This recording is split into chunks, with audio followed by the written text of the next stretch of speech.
Hello, I'm Todd Zakryzik at the Faculty Center for Innovative Teaching at Central Michigan University. Welcome to another Take 5 for Teaching, a brief 5-minute workshop on some aspect of faculty development. Today's topic is 3 ways to get 3/4.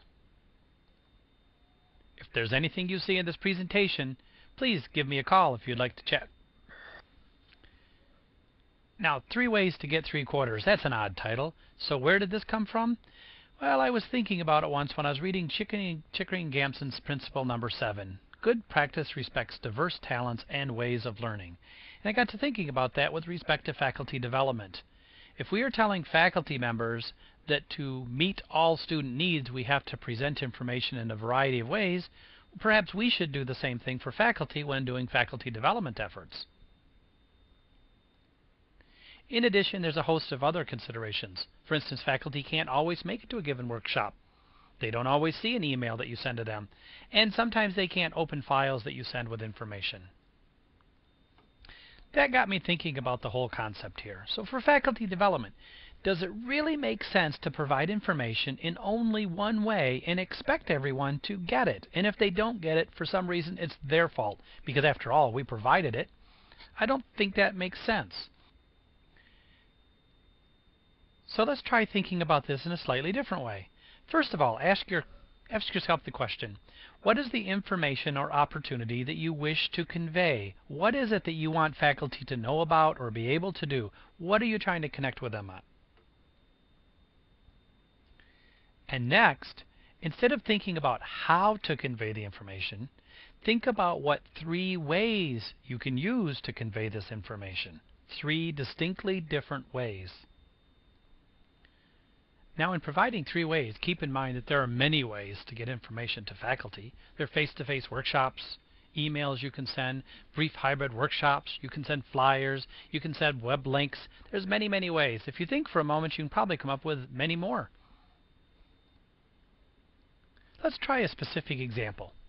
Recently, I decided to provide faculty with some information to think about with respect to the first day of class. That is, what should they consider when first meeting their students?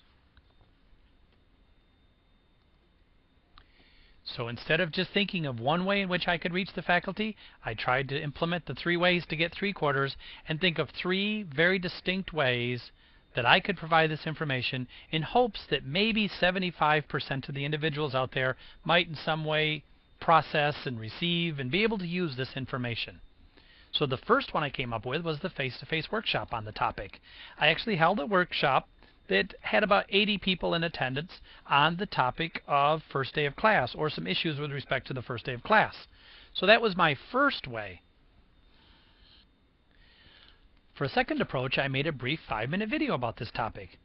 This video contained much of the same information as the workshop, but keep in mind there were only 80 people at the workshop. There were many people who couldn't make it to the workshop, who were perhaps off campus, or the timing wasn't right for them, or maybe they didn't even hear about the workshop.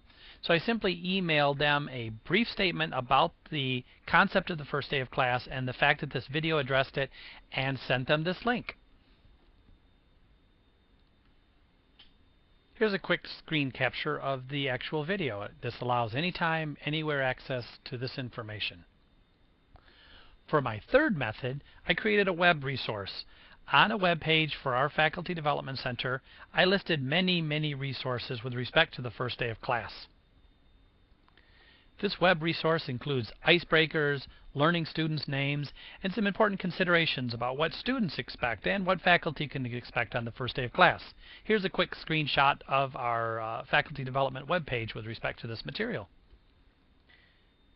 My 3 ways ended up being a workshop, a video tutorial, and a web resource.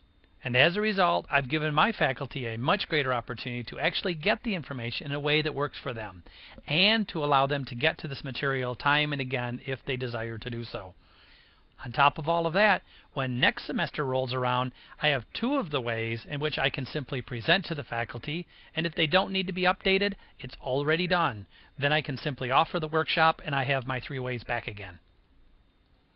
I hope you found this information useful. Again, my name is Todd Zakryzik, and I'm the Director of the Faculty Center for Innovative Teaching at Central Michigan University. Thank you.